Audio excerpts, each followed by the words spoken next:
bus drivers for Bauman School Bus Company went on strike this morning, but it's a wildcat strike, and right now everybody's trying to scramble to pick up the pieces.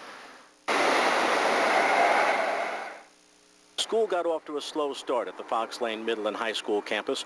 Traffic on the road leading into the campus was backed up as parents began driving their children to these schools and the district's other schools.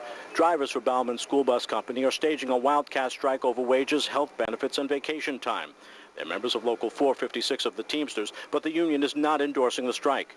Meanwhile, parents were faced with the task of picking up the slack. I just think it's just a big inconvenience for us, but I can understand sometimes why people do strike. I think it's inconvenient, but, you know, have to do it. It's pretty organized up there. The principal's out there. They got everybody with flags, and they're directing the traffic around, so it's moving pretty well. I hope it's over soon. Why? How inconvenient is it? It's a pain, but, you know, what are you going to do? The drivers say they've worked without a contract since June.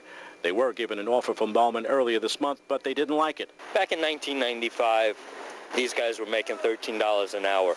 As of June 2002, when the contract ended, they were making $15.03 an hour, a $2.03 raise. A spokesman for Bauman tells us about 14 people did show up for work.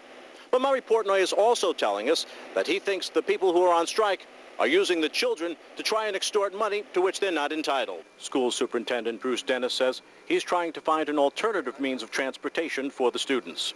But it would take us a little bit of time to do that until we could find a sufficient number of buses, make sure they were all certified to go out on the road and pass the regulations that they need to comply with, and also that we were able to teach the drivers these runs. These are complicated runs on 8,500 miles of transportation that we do every day.